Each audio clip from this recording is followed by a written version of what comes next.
생생경제.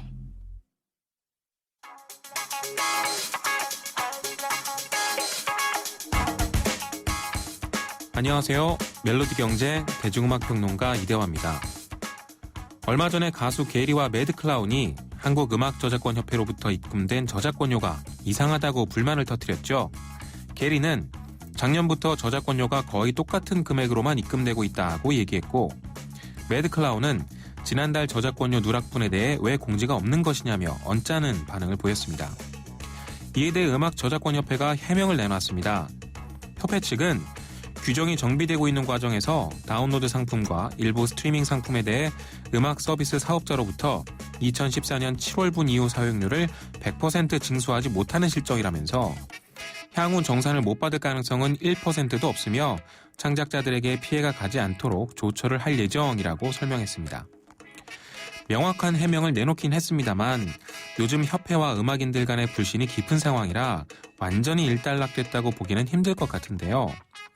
음악인들 중에는 저작권료로 생계를 유지하는 사람들도 많으니까 협회 측이 더 노력하고 분발해서 정확한 정산을 해야 될 것 같습니다. 음악은 매드클라운의 곡 듣겠습니다. 요즘 음원 차트를 강타하고 있는 히트곡이죠. 화입니다.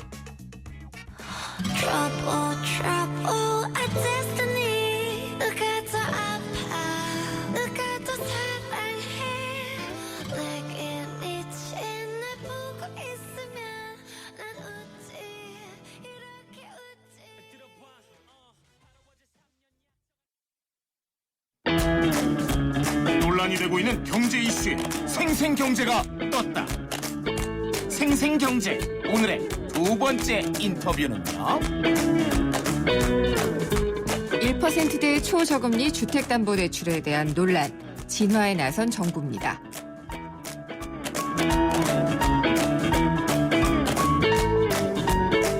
생생경제 3부 함께하고 계십니다.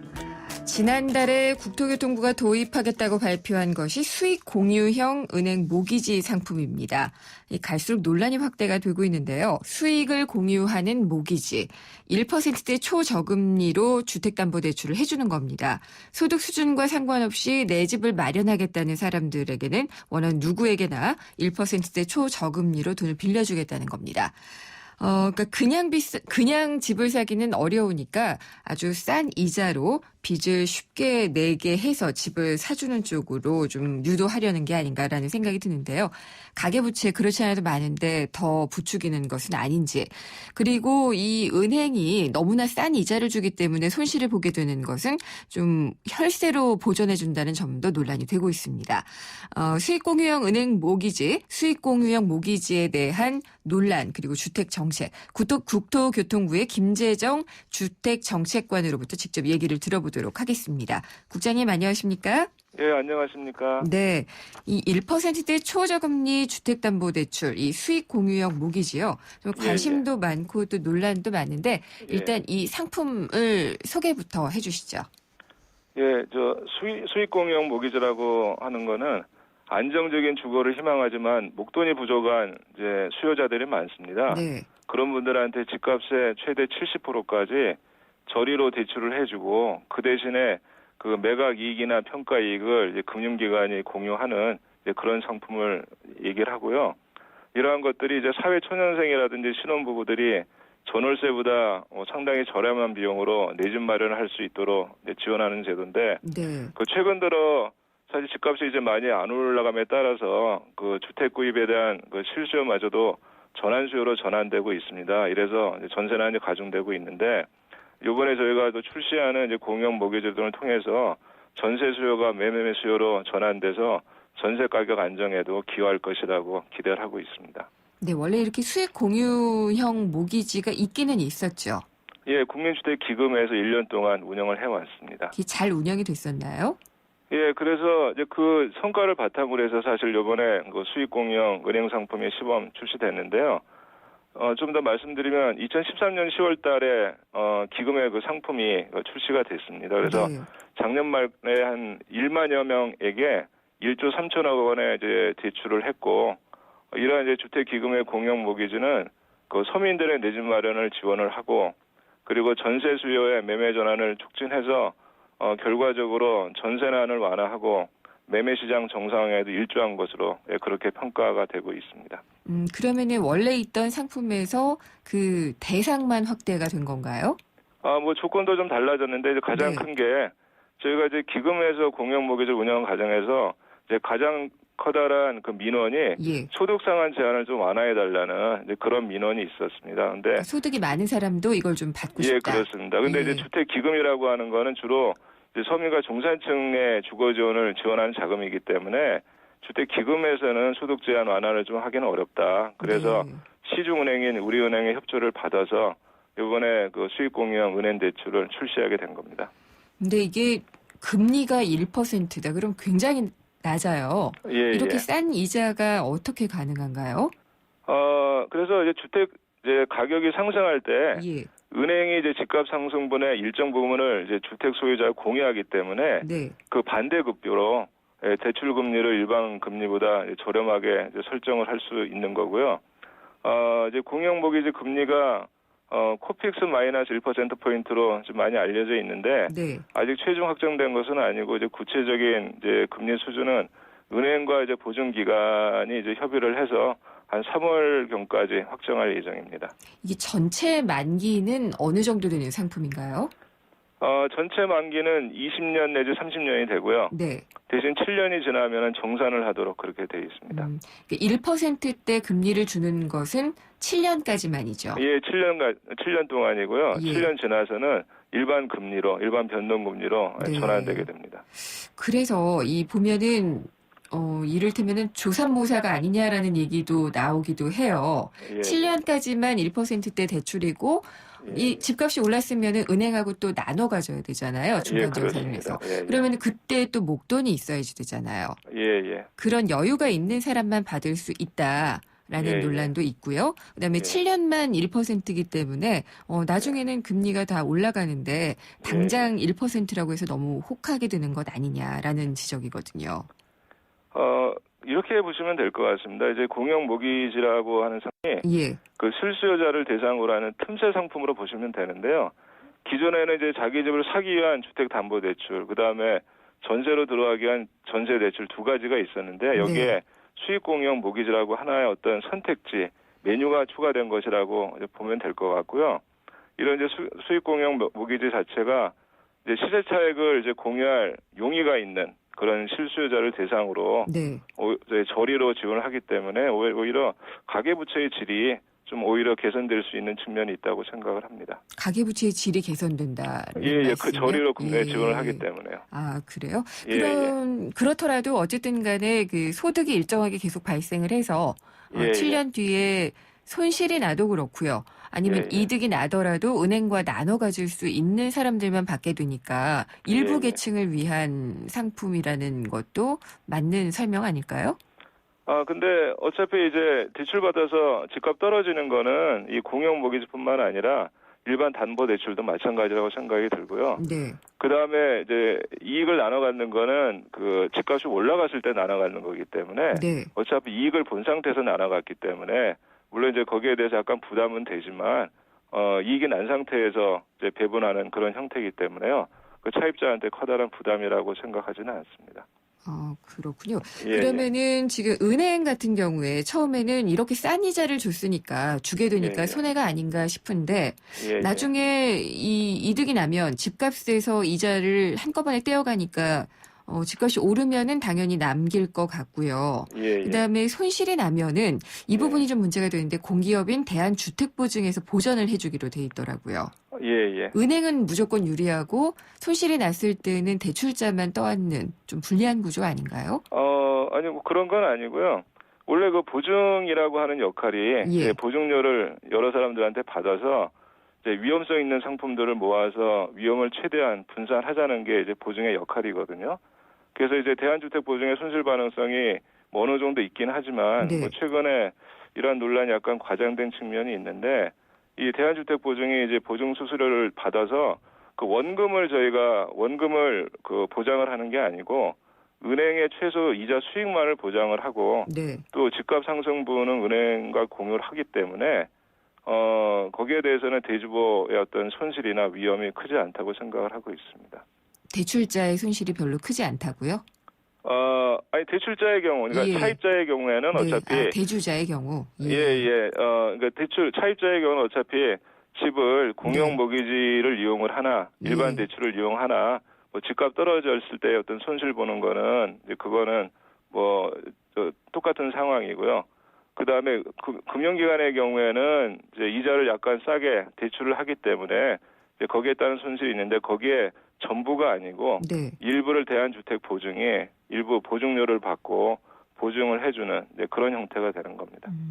그러면은 뭐 이렇게 봐도 될까요? 그러니까 집값을 어느 정도 좀 올려야지 되는 미션도 있고 전세난도 좀 해소를 해야 되기 때문에 예. 약간 좀 여유가 있는 계층을 대상으로 전세 수요를 매매 수요로 바꾸려는 약간의 미끼 상품 이렇게 봐도 될까요? 뭐 미끼 상품이라고는 그렇고요. 예. 하여튼 이제 약간 고액 전세로 좀 계시는 분들이 네. 그 집을 살 만한 여력이 있는데 사지 네. 않는 분들이 많이 있거든요. 이제 그런 분들한테 이런 이제 그 공용 모기지 대출 상품을 제공을 하면은 예. 전세에 대한 어떤 수요가 줄어들어서 결과적으로 중산층네들의 어떤 그 전세값도 좀 많이 안정될 수 있을 거라고 좀 생각을 하고 있습니다. 그렇죠. 이 고액 전세인 경우가 더 많이 포함이 될 것 같아요. 예. 그리고 이게 그 대한주택보증 같은 경우에 손실 보전을 해주잖아요. 어느 정도 또 손실이 날 수도 있을 가능성이 있기 때문에. 예, 그렇습니다. 근데 대한주택보증이 기본적으로 좀 많이 해줘야지 되는 일이 저소득층이나 서민들을 위해서 좀 많이 그 역할을 해줘야 되는데 예, 이 손실을 보전하느라고 혹시라도 그런 면이 좀 소홀히 되지는 않을까요? 그러지는 않습니다. 지금 현재 대한주택보증이 그 주택사업자들 위해서 뭐 분양 보증이라든지 뭐 네. 그런 것들을 연간 한 70조 정도를 이제 공급을 하고 있고요. 네. 그 다음에 이제 세입자들을 위해서 전세금 안심대출이나 임대보증금 보증 뭐 이런 보증 서비스도 제공을 하고 있는데 이번에는 이에 더해서 네. 그동안 정부 지원에서 상대적으로 중산층이 소외돼 있었는데 이런 분들의 이제 주거 안정을 위해서 이제 공용 모기지에 대한 보증을 실시하는 거고 공용 모기지에 대한 보증을 실시한다고 해서 네. 서민층을 위한 기존의 지원이 결코 줄어들지는 않을 겁니다. 네. 그러면 혹시 이게 그 내 집 마련을 위한 수요보다는요. 예, 정말 투자를 위해서 이 7년짜리 1% 대출을 이용을 하고 예, 그때 이제 집값이 오르면은 뭐 은행과 서로 나눠도 되고 뭐 예, 그렇게 예. 되니까 집을 다시 또 팔아도 되잖아요. 예. 그렇게 돌아가서 실제로는 전세난 해소에는 별로 도움이 안 되고 투자하시는 분들의 시세 차익에 이용이 될 가능성이 많다. 이런 지적도 있는데 그건 어떻게 보시나요? 근데 만약에 그 집값이 올라가는 게 어떤 확신이 들고 예. 시세 차익을 바라는 분들은 오히려 공용 모기지보다는 일반 담보대출을 아마 선택하게 될 겁니다. 네. 그래서 이제 오히려 공용 모기지는 이 집값이 올라갈지 떨어질지 좀 불확실한데 네. 자꾸 전세를 통해서 들어가면은 이사를 자주 해야 되니까 그러한 좀 불편을 없애고 싶다. 예, 그런 분들한테 적합한 상품이라고 할 수가 있고 저희가 그 융자 대상이 모든 주택은 아니고 공시가격 9억 원 이하로 좀 돼 있기 네. 때문에 뭐 흔히 이제 언론에서 얘기하는 수십억 원 집에 대해서 대출을 해주는 상품은 아닙니다.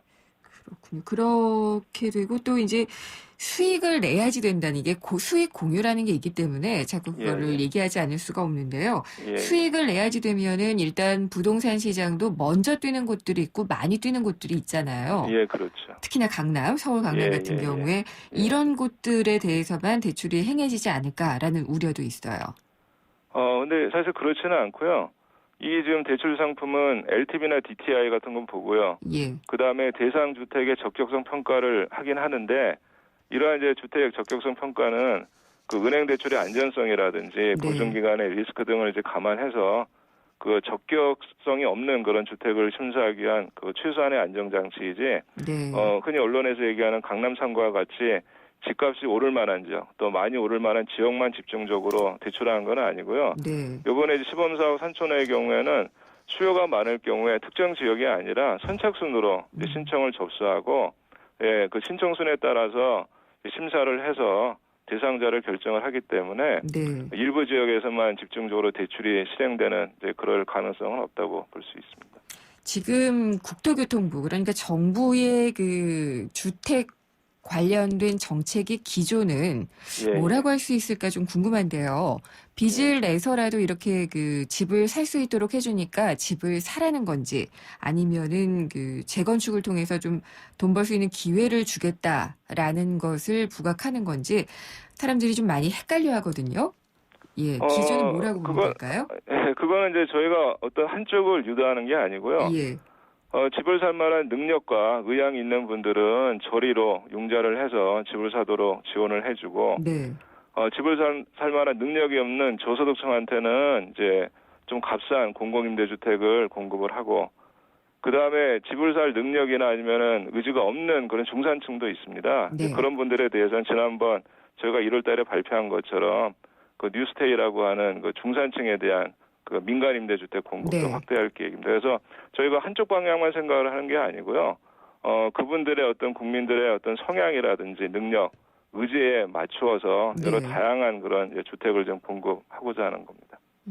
네. 그리고 1% 수익 공유형 모기지 같은 경우에요. 일대 3천 가구를 시범적으로 대상으로 하겠다라고 밝히셨고요. 예, 그렇습니다. 그 이후에 그 추이를 보면서 확대도 하실 그럴 방침인가요?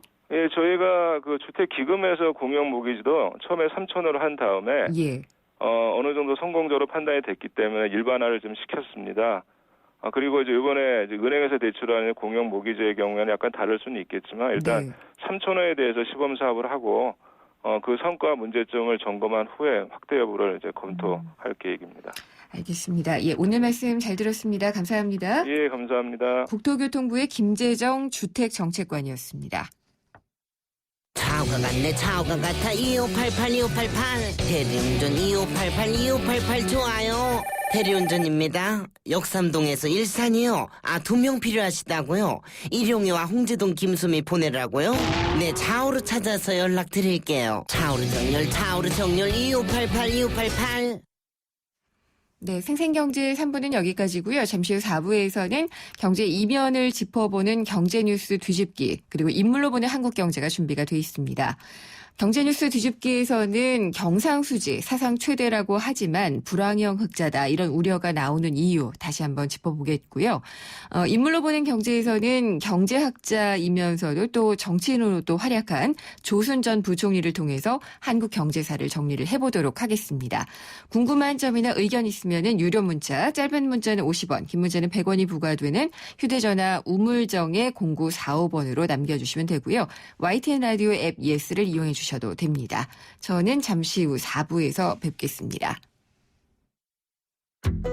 경제를 위한 바른 시각, 본질에 다가가는 심층 분석, 가치를 추구하는 정확한 해석. YTN 라디오 김윤경의 생생경제. 친절한 경제, 오늘의 경제 키워드. 안녕하세요. 경향신문 조미덕 기자입니다. 오늘의 키워드는 하방 경직성입니다. 한자로 된 뜻 자체를 풀어보면 아래쪽 방향으로 움직이는 것이 경직돼 있다는 뜻입니다. 위로는 올라가는데 아래로는 안 내려온다는 거죠.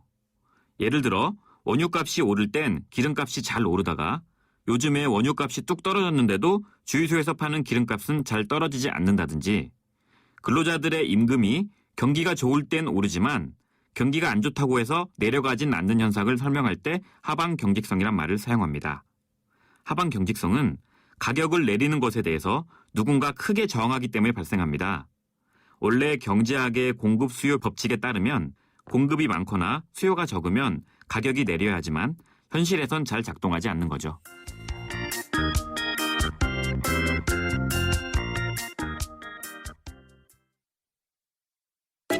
하늘이 고마워. 내가 제일 자신 있는 건 독서하고 토론하기, 논리 있게 주장하기. 독서 토론 시키니까 성적이 쑥쑥. 공부의 DNA를 만들어주는 하늘이 독서 토론 논술 1577-1909. 이건 왜? 뉴스에선 볼 수 없었던 뉴스 속 스토리. 경제 뉴스 뒤집기 한판. 세상의 베이스가 되다 포스코 협찬으로 김은경의 생생경제 4부 시작하겠습니다. 경제뉴스 뒤집기 시간이고요. 오늘은 이필상 서울대 초빙 교수와 함께 얘기 나눠보도록 하겠습니다. 교수님 안녕하십니까? 예, 안녕하세요. 네, 우리나라가 수출을 잘하고 있는 건지 경상수지 흑자는 항상 사상 최고치를 경신을 하고 있는 것 같나요? 네. 작년에 경상수지 흑자가 네. 894억 달러로서 사상 최대였거든요. 근데 이것이 불황형 흑자다 이런 우려가 좀 제기되고 있는데요. 불황형 흑자라는 것이 수출은 별로 증가하지 않는데 네. 수입이 많이 감소하면 나타나는 현상이거든요. 이런 국제 수지는 경제가 불황에 빠져서 생산이나 소비 활동이 아주 크게 위축될 때 나타납니다. 그래서 아주 좋지 않은 현상이라는 것이죠. 불황형 흑자를 사람 몸에 비교한다면은 사람은 병이 들어서 밥을 먹지 못하는데 밥 안 먹으니까 양식 네. 쌓이면 좋은 것이 아니냐 이렇게 생각하는 거와 마찬가지라는 거죠. 지금 우리 경제가 위축된 상태에서 이런 흑자가 나타나고 있다. 그래서 이것이 경기 침체의 하나의 단면이다 이렇게 보면 상당히 이제 좋지 않은 현상인데요. 네. 지난 1년 동안에 우리나라 수출은 0.5%밖에 증가를 안 했습니다. 그런데 수입은 네. 1.3%나 감소했거든요. 그래서 이제 894억 불의 이제 흑자가 생긴 건데 이것에 대해서 한국은행은 불황의 흑자라고 보기 어렵다. 수입이 줄어드는 것은 주로 원유 가격 하락 때문이다 이렇게 설명을 네. 하고 있는데 이것이 눈 가리고 아웅이라는 겁니다. 우선 우리나라 경우에 수출 산업이 기력을 잃은 지 상당히 오래됐습니다. 우리나라 수출 증가율을 보면은 2010년에 27.4%나 증가했거든요. 2011년에 26.6%나 증가하고요. 그러던 것이 2012년에 네. 2.8%로 곤두박질 쳤고요. 2013년에 2.4%로 더 떨어지고요. 드디어 작년에 그것이 0.5%까지 내려왔다는 건데 2012년부터 수출이 이렇게 이제 위축됐는데 문제는 그동안에 수입을 보면요. 네. 2012년에 마이너스 0.7% 줄었습니다. 2013년에 마이너스 3.4%나 줄었고요. 2014년에 마이너스 1.7%나 줄었습니다. 그러니까 아주 전형적인 불황형 흑자라는 겁니다. 근데 이걸 가지고 작년에 원유가 좀 떨어졌으니까 불황형 흑자가 아니다 이렇게 얘기하는 것은 이제 사실과 거리가 있다 하는 것이고요. 네. 또 하나 확실히 따져봐야 될 것은 유가 하락이 왜 나타나느냐 이건데요. 그렇죠. 예. 유가 하락의 가장 큰 원인은 세계 경제의 침체입니다. 수요가 부족해서. 예, 네. 그러니까 수요가 없으니까 유가가 떨어지는 것이거든요. 그래서 우리나라 같은 나라가 이제 이제 수지가 흑자가 된다 이렇게 볼 수가 있는데 이것은 원칙적으로 불황 때문에 생기는 흑자니까 당연히 불황형 흑자라는 겁니다. 그래서 문제 심각성을 좀 인식해야 될 것 같습니다. 그러면은 한국은행은 불황형 흑자에 대한 우려도 부정을 했는데 네. 교수님은 아예 그냥 불황형 흑자의 전형적인 모습으로 보고 계신 거군요. 3년째 벌써 지속되고 있다는 것이죠. 네. 그러면은 이렇게 불황형 흑자를 계속 내게 되면은 우리 경제에는 어떤 영향을 가져오게 될까요? 일단은 우리가 노력을 해서 일단 흑자가 나타나니까 그 흑자를 잘 활용해서 경제를 살리면은 이것이 좋은 어떤 호재가 될 가능성도 배제할 수는 없는데요. 네. 현재 같이 이렇게 그냥 아무 대책 없이 그냥 갈 경우에 이게 이제 문제가 커질 수 있다는 얘기인데 불황의 흑자가 계속되면은 수출과 수입이 서로 맞물려서 계속 줄어드는 일종의 악순환이 생기거든요. 네. 그러면은 기업들 입장에서 보면 생산도 줄고요, 수출도 줄고 수입도 줄고 해서 그 세 가지가 모두 무너지는 일종의 산업구조 붕괴 현상이 나타날 수 있다는 겁니다. 그래서 이제 불황형 흑자가 계속될 때 나타나는 최악의 시나리오를 보면은 네. 경제 성장률이 마이너스로 돌아설 수 있다. 기업들이 쓰러지고 실업자를 쏟아낸다. 세 번째로 국민소득이 떨어지니까 가계부채가 늘고 연쇄 부도가 확산할 수 있다. 네 번째로 세금이 안 거치니까 정부도 재정 위기를 겪을 수 있다. 이쯤 되면은 경제가 정말 어려운 상황이 되는 거죠. 근데 흑자가 경상수지 흑자가 안 나고 적자가 나도 문제는 문제잖아요. 적자가 나도 문제죠. 적자가 난다는 얘기는 수출은 잘 안 되는데 수입이 많다는 네. 얘기거든요. 이제 그래서 가계로 치면은 이제 빚이 많고 버는 건 얼마 안 된다 그렇게 볼 수도 있는데 그것도 문제인데 흑자는 지금 경제가 침체하면서 나타나는 흑자이기 때문에 이게 이제 문제 심각성이 크다는 얘기거든요. 적자가 생길 경우에 경제가 성장하면서 생기는 적자는 어느 정도 감소를 할 수가 있다는 겁니다. 그리고 네. 나중에 이것은 이제 적자를 해소할 수 있고요. 근데 경제 자체가 이렇게 위축되면서 몸이 적어지면서 흑자가 자꾸 생기니까 이게 스스로 이제 경제가 쪼그라드는 그런 현상이라는 것이거든요. 그러니까 우리 체급에 비해서 너무 경상수지 흑자가 과도한 거군요. 과도하게 이제 나타나면서 경제 예. 자체가 아주 이제 소규모로 위축이 되는 거죠. 네. 그러니까 실업자가 많이 발생하고 이제 산업이 자꾸 이제 위축이 되죠. 환율에도 상당한 영향을 미치게 되잖아요. 그게 좀 큰 걱정인데요. 네. 지금 그렇지 않아도 세계가 통화 전쟁 상태거든요. 최근에 일본이 아베노믹스 부족화돼서 돈 더 풀고요. 네. 유럽도 디플레이션 심화돼서 이제 대규모로 양적 완화 조치 취하고 있고요. 이렇게 되니까 이제 일종의 통화 전쟁이 지금 진행 중에 있는데 이 과정에서 우리나라 원화는 강세가 될 수밖에 없거든요. 근데 여러 가지 이제 원화 강세 때문에 부작용이 나타날 수가 있는데 우선 문제가 된 것이 수출 타격입니다. 네. 그렇지 않아도 수출이 안 돼서 작년에 0.5%밖에 증가를 안 했는데 이게 워낙 강세가 되면은 당연히 이제 수출이 더 타격을 받는다 하는 것이고요. 두 번째는 원화가 강세가 되면은 외국의 투기자본들이 우리나라에 들어올 수 있습니다. 네. 금융시장을 흔들어 놓을 수 있다는 것이거든요. 그러면서 이제 투기이익을 빼내갈 수도 있다 하는 것이고요. 그다음에 세 번째는 이 경상수 흑자가 이렇게 생겨서 원화가 강세가 되면은 무역 마찰도 생길 수 있다는 건데 다른 나라에서 보기에는 한국 무역 흑자가 많다. 그렇다면은 원화 절상해서 수출 덜해라 이렇게 이제 요구를 할 수 있다는 것인데 이것이 2010년에 서울에서 열린 G20 회의에서 결의된 사항이거든요. 네. 그래서 우리나라 지금 그 경상수지가 GDP 대비해서 6.4% 정도 되는데 그때 이제 회의에서는 그 경상수지 흑자가 GDP 대비해서 4% 이상이면은 그걸 수정해야 된다. 뭐 이런 어떤 합의가 있었거든요. 그래서 네. 무역 마찰 가능성도 지금 나타날 수가 있습니다. 무역 마찰 가능성까지요. 네. 예.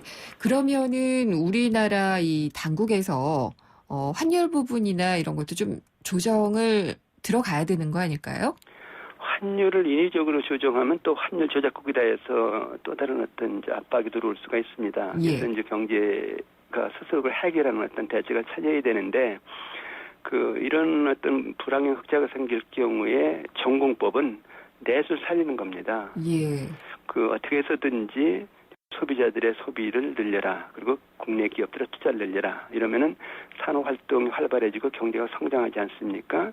그럼 수출과 수입이 함께 늘면서 이게 불황형 흑자가 호황형 흑자로 바뀐다는 거예요. 그래서 이제 무슨 일이 있어도 내수 살리는 그런 정책을 펴서 우리 경제가 스스로 해결하는 것이 가장 중요하다 하는 얘기고요. 특히 여기서 중요한 그 대책이 뭐가 돼야 되냐면요. 지금 유가 하락이 경상수지 흑자의 중요한 원인인 것은 확실하거든요. 네. 그렇다면은 유가 하락의 그 효과를 긍정적으로 이제 이용하라 하는 얘기입니다. 그래서 유가 하락하니까 석유를 많이 쓰는 그런 기업들의 공업 제품들 있지 않습니까? 네. 그 가격을 내려라. 자기네 원가가 이제 떨어지니까. 그러면 예. 소비가 더 늘 것이 아니냐. 또 기업들도 지금 유가가 상당히 떨어져서 기업하기 좋은 상황이니까 투자 더 해라. 이렇게 이제 기업 환경을 개선해 줄 필요가 있다는 것이죠. 네. 그래서 이제 유가 하락을 최대한 활용해서 국내 소비를 늘리고 국내 기업들 투자를 늘리면은 오히려 이것이 우리 경제가 더 살아날 수 있는 한에 또 전기가 될 수도 있다. 이렇게 볼 수도 있는 거죠. 그러면 이 유가가 하락하고 있는 상황에서 가장 큰 역할을 하는 경제 주체는 기업이 되겠네요. 기업과 소비자들의 소비인데요. 네. 소비자들은 이제 가계부채가 많기 때문에 소비를 늘리는 데는 한계가 있고요. 예. 기업들, 특히 대기업들 보면은 유유자금이 굉장히 많거든요. 예. 그래서 좀 손해를 본다라고 생각이 들어도 일단 투자를 하라는 것이죠. 그래서 국내 투자를 늘리면은 내수가 살아나니까 경제 전체가 살아나서 나중에 대기업들도 이제 큰 득을 볼 수 있다. 이렇게 생각해야 될 것 같습니다. 그러면은 기업들이 좀 뭐 투자라든지 이런 걸 늘리는 방식으로는 지금 정부가 하고 있는 것은 뭐 현금을 많이 갖고 있으면 세금을 물리겠다 이 정도의 정책이 나왔잖아요. 그거 말고 조금 더 긍정적인 인센티브가 나와야 되지 않을까요? 그 기업들로서는 뭐 너희 현금 가지고 있으면 세금 매기겠다라고 했을 때 그럼 투자하겠습니다. 뭐 이렇게 하면 나오지는 않을 거예요. 예. 근데 기업들이 투자를 하게끔 유도를 하려면 가장 중요한 것이 지금 규제 완화거든요. 예. 그래서 이제 과감하게 규제 좀 풀어서 일단 경제가 살아나야 되니까 이제 규제 완화하는 얘기고요. 또 하나는 이제 임금 같은 것도 지금 상당히 높습니다. 특히 정규직 같은 경우 임금 수준이 너무 높잖아요. 그래서 일자리 나누기 등을 뭐 하는 이목적이라도 어쨌든 간에 임금 피크제 같은 걸 좀 실시해서 정규직의 임금 수준을 좀 낮추면서 많은 근로자들이 참여해서 기업들이 거기에 투자를 할 수 있는 그런 어떤 여건을 조성하는 것도 중요하고요. 그다음에 세금 같은 것도 지금 네. 굉장히 불안하거든요. 자꾸 이제 세금 올려라 그러니까 특히 중소기업 같은 경우에 이제 투자를 하면 오히려 세금을 좀 면제해주는 대기업들은 원래 돈을 많이 버니까 세금을 좀 올릴 필요도 있습니다만은 중소기업 같은 경우는 세금을 좀 많이 깎아주겠다 해서 중소기업이나 벤처기업들이 스스로 투자를 할 수 있는 그런 이제 여건을 조성하는 게 상당히 중요하겠죠. 네, 어쨌든 이 경상수지 흑자긴 하지만 불황형 흑자일 때는 내수를 살리는 전공법밖에는 할 수 없다라는 그런 결론이네요. 그렇습니다. 네, 알겠습니다. 오늘 말씀 잘 들었습니다. 감사합니다. 네, 감사합니다. 이필상 서울대 초빙 교수였습니다. 생생경제를 다양하게 만나는 방법. YTN 라디오 앱 예스와 YTN 라디오 웹사이트, 팟캐스트를 통해서 실시간 청취와 다시 듣기가 가능합니다. 언제 어디서나 손쉽게 만날 수 있는 생생경제. 참 좋다.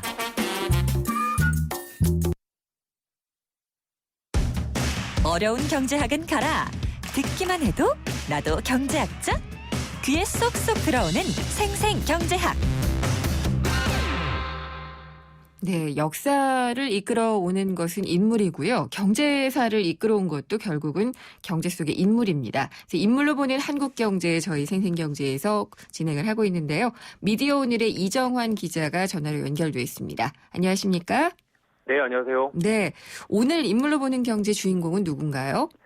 네, 경제학자면서 정치인이죠. 이 조순 전 부총리 이야기를 해보겠습니다. 네. 경력이 화려하신 분인데요. 이 서울대 경제학과 교수 시절에 쓴 경제학 원론은 아직까지도 대학에서 교과서로 쓰이고 있고요. 조선 학파를 형성할 정도로 경제학계에 큰 영향을 끼친 분입니다. 이 한국은행 총재도 지냈고요. 예. 국회의원도 한번 당선된 적이 있죠. 그렇죠. 대선 후보로도 나왔잖아요. 네, 1997년 대선 때 민주당 후보로 나왔다가 이 중간에 사퇴를 하고 이 신한국당과 합당을 해서 한나라당을 만들었습니다.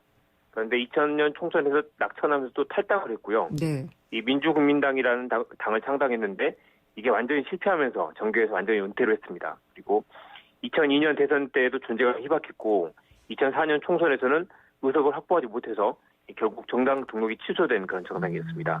그러니까 정치권의 말로는 좀 약간 좋지 않았죠. 그렇지만 서울시장을 지내시기도 했고 그때 네. 당시에는 막 포청천이다 이런 얘기도 있을 정도로 상당히 인기가 그렇죠. 많았던 것으로 기억을 그래서 해요. 아직도 조순 전 서울시장이라고 그렇게 많이 부르죠. 예. 이 1995년에 초대 서울시장을 지냈는데요. 이 민주자유당에서 정원식 전 국무총리가 나왔고 무소속으로 박찬종 변호사가 나왔는데 아, 예. 이 큰 표차로 박찬종 씨를 누르고 당선이 됩니다. 네. 굉장히 파란이었죠. 이 그 무렵 TV에서 방송되던 포청천이라는 드라마 덕분에 이 청렴 결백한 관료다라는 이미지를 얻게 되면서 이 대선 후보로까지 거론이 되고요. 네. 재미있는 건 민주당이 키운 정치인인데 이 김대중 당시 민주당 총재와 정면 대결을 벌이는 상황이 됩니다. 그래서 이회창 김대중 대결 구도였는데 이 민주당 내부에서 김대중 필패론을 내세우면서 이 조순 대안론을 펼쳤는데요. 결국 나중에 김대중, 김종필이 손을 잡고 DJP 연합을 만드니까 나중에 결국 탈당을 해서 이회창 쪽하고 손을 잡게 되죠. 네. 그 이후에 별로 좀 행보가 네. 그다지 이렇게 성과는 없었던 것 같아요. 네. 이 당적도 여러 번 옮기고 배신도 네. 많이 했는데요. 배신이요. 다른 정치인들에 비교하면 네. 이 이미지가 그렇게 나쁜 이미지로 남아있는 것 같지는 않습니다. 예. 그건 또 재미있는 건 어떻게 예. 될까요? 예. 이 노태우 전 대통령이 경제부총리 발탁을 했죠. 예. 이 조순 전 부총리가 이 육군사관학교에서 경제를 직접 가르쳤다고 합니다. 그때 전두환 노태우가 학생이었고요. 네. 나중에 이 3당 합당하면서 민주당이 탄생한 뒤에 김대중 전 대통령이 불러서 민주당 출신의 또 서울시장이 되죠. 그러다가 민주당 대선 후보로 나섰다가 탈당을 해서 또 한나라당 총재가 되고요. 예. 다시 또 탈당을 해서 민주국민당 대표가 되고 네. 이 5번이나 변신을 한 셈인데요. 이 조순 전 부총리가 그래도 이 비교적 좋은 이미지로 남아 있는 건 이 당시 정치권 상황이 워낙 이처럼 이합집산하고 이 적과 동침이 만연하던 그런 시대 상황이 있었기 때문에 네. 사람들이 딱히 조순 전 부총리가 뭐 철새다 그런 이미지를 갖고 있지는 않은 것 같습니다. 네. 그래서 이 김명삼 전 대통령이 민정당하고 손을 잡고 김대중 전 대통령이 또 김정필 씨와 손을 잡고 하던 시절이라 예. 조순 전 부총리의 배신이 딱히 두드러보지 않았던 그런 측면도 있었죠. 그러게요. 그것도 운이라고 할 수 있을지도 모르겠네요. 근데 이게 네. 정치인보다는 우리가 또 경제학자로서 많이 보는 측면이 있기 때문이 아닌가라는 생각도 들고요. 그렇습니다. 예. 물론 뭐 정치인으로 기억한 사람들 많지만 또 경제학계에 굉장히 큰 영향을 끼쳤죠. 1974년에 경제학 원론을 썼는데 이게 그때까지만 해도 일본 책들을 번역해서 교과서로 많이 쓰고 있던 네. 상황이었는데요. 이 미국식 경제 원론을 한국에 체계적으로 도입한 그런 책이라는 평가를 받습니다. 이 나중에 정보판을 계속 찍으면서 이 김중수, 이정우, 정우찬 등 잘 나가던 경제학자들이 다 공저자로 참여를 했죠. 네. 이 나중에 합류한 전성인 홍익도 교수가 이런 말을 했는데요. 이 책 발간을 기점으로 국내학계의 현대 경제학이 체계적으로 소개되기 시작했다라는 네. 말이 있습니다. 이 발간 40년이 넘었는데요. 아직도 교과서로 쓰이고 있고요. 2년 전에 시판이 나왔습니다. 네. 이걸 보문동에 있는 여관방에서 열심히 집필을 하셨다고 저희 그랬다고 생생경제 여러 가지 이야기 출연에서도 많죠. 네. 예 말씀을 해주셨어요. 그리고 이 학파로도 자신의 이름을 붙일 정도로 조순학파라는 이름까지도 있잖아요. 예. 네, 서울대 상경대 경제학과 인맥을 크게 3대 학파로 분류하는데요. 이 학현학파와 도순학파, 이현재 학파로 나뉩니다. 네. 이 학현학파는 변영훈 전 서울대 교수를 중심으로 이 사회경제학회 학파들을 말하는데요. 이 분배를 강조하는 학파고요. 이현재 말고 이현재 교수라고 있습니다. 이현재 학파는 좀 더 현실 참여적인 학자 그룹입니다. 이분 나중 국무총리 하셨던 이현재 국무총리 아닌가요? 노태우 전 대통령 시절 국무총리 했고요. 이 조순학파는 이론적으로 그 중간 정도 된다고 볼 수 있을 텐데요. 이 서강대 출신의 서강학파가 아주 오른쪽에서 시장 경제를 강조한다면 이 학현학파는 분배에 좀 무게를 두고요. 조순학파는 상대적으로 좀 중도적으로 안정과 균형적 성장을 강조하는 그런 차이가 있습니다. 학현학파는 김대중 노무현 정부 때 관료를 진출을 많이 했죠. 네. 조순학파는 학계에 많이 머물러 있는 편이고요. 김준수 전 한은 총재도 조순학파로 분류가 됩니다. 또 누가 조순학파로 분류가 되죠? 이 말씀드린 대로 전성인 교수나 예. 김중수 전 총재 그리고 이정우 경북대 교수 그리고 정우찬 교수 등이 다 조순학파로 분류가 되죠.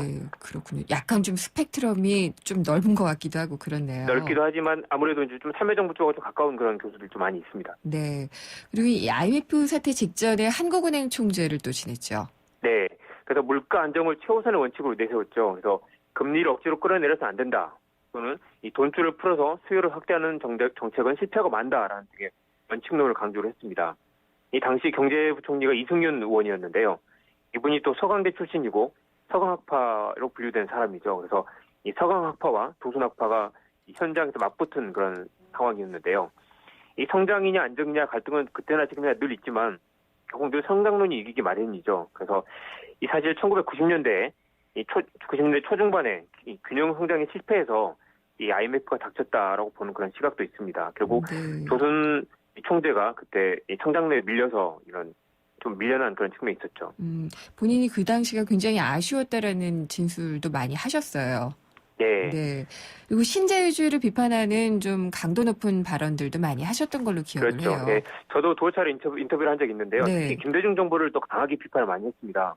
그래서 김대중 정부가 조기에 IMF를 졸업했는데 이 우리 경제 역동성이 오히려 크게 줄어들었다라는 비판을 계속했고요. 네. 큰 정부까지는 아니지만 정부의 최소한 역할은 유지해야 된다라는 그런 지적은 지금도 굉장히 유효하죠.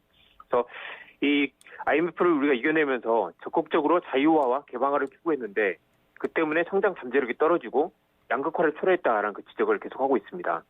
이 김대중 전 대통령과 악연이 있긴 했지만 이 진영 논리를 떠나서 이 IMF를 제대로 평가하고 극복하는 게 아직도 한국 경제에 남은 그런 과제라는 그런 생각이 드는데요. 네.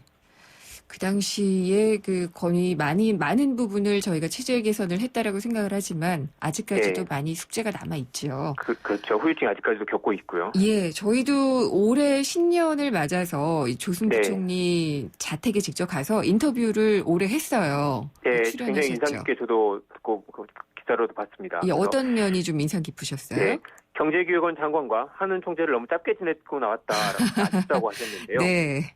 좀 더 오래 했으면 진정한 실력을 보여줄 수 있을 것이다, 예. 것 같다라고 하셨는데 실제로 조순 이 교수가 쓴 책을 보면 이렇게 이론과 현실은 다르다는 생각도 들고요. 네. 이 정치권으로 가지 않고 좀 더 현장에서 이론과 실제를 접목하는 작업을 좀 더 오래 했다면 그래서 균형과 분배에 관한 원칙을 확립했다면 한국 네. 경제가 조금 다른 모습이 아닐까 생각도 드는데요. 요즘 상황을 보면 이 경제학계에 좀 큰 어른이 없는 그런 상황이죠. 그리고 뭐 최경환 부총리도 그렇지만 워낙 성장론 중심으로 이렇게 가고 있다 보니까 네, 네. 좀 균형 있는 그런 이 원칙이 필요한 그런 상황이 아닐까 싶은 생각도 듭니다. 이 경제학 원론 책을요. 예전에는 이 빨간 책으로 불렸던 조순 총재의 예. 이 경제학 원론을 많이 이용을 했는데 요즘은 거의 맨큐 교수 걸로 배우거든요. 그렇죠. 이게 좀 대학에서도 상당 성장 부분 쪽으로 많이, 치우쳐져 있으니까 더 그런 게 아닌가요? 그렇겠죠 아무래도. 예, 그러니까 약간 좀 미국식 자본주의에 대해서 좀 많이 쏠림 현상이 있지 않나 이런 생각이 좀 들어요. 네.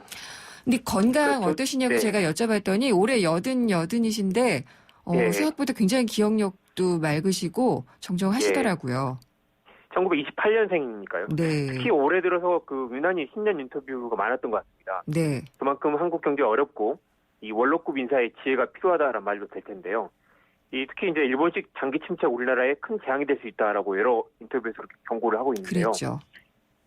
그래서 특히 이 조순 그 전 부총리의 그런 그 균형 성장론 그리고 안정론 같은 게 필요한 시점이 아닌가 싶은데 네. 여전히 그 박근혜 정부는 좀 성장 중심의 정책을 취하고 있어서 이렇게 저성장 시대에 접어들었는데도 아직도 부동산 경기를 부양하고 재정 확장을 해서 이 경기가 좋아질 거다라는 인플레 시대의 환상에 빠져 있는 거 아니냐라는 그 비판을 하고 계시는데요. 네. 그런 지적들은 상당 부분 좀 귀담아 들을 필요가 있지 않을까 생각도 듭니다. 네. 최근에 논문을 쓰고 계시다고 하는데요. 네. 이 자본주의 경제의 지속적인 성장을 위한 경제 운영 원리라는 이 제목의 논문을 쓰고 계시는데 그만큼 이 조순 전 부총리 같은 그런 큰 어른들이 좀 이렇게 균형을 좀 강조를 하고 네. 또 분배도 좀 이렇게 함께 생각하는 그런 이 철학들을 한국 경제에 좀 반영을 했으면 좋지 않을까라는 생각이 듭니다. 네, 제 바람이기도 합니다. 오늘 말씀 잘 들었습니다. 감사합니다. 네, 고맙습니다. 이정환 미디어 오늘 기자였습니다. 우리 집 통신 대표 번호 101. TV지를 101로 인터넷을 101로 홈보이도 101로 모두 가입해 CCTV 맘카도 101로 함께 101. 우리 집 통신은 101로 모두 다 해결해요. LG U+. 네, 증세와 복지 논란은 굉장히 지금 뜨거운 이슈가 되고 있습니다. 세금을 더 늘려서 복지를 받을 것이냐 아니면 복지를 줄일 것이냐 이런 논란이 되고 있는데요. 내일 금요기획에서 이 문제 다뤄보려고 합니다. 생생경제 오늘 준비한 순서는 여기까지고요. 홈페이지와 팟캐스트 또 스마트폰 애플리케이션 예스를 통해서 오늘 방송된 내용 다시 들어보실 수 있습니다. 내일 찾아뵙겠습니다. 김은경이었습니다.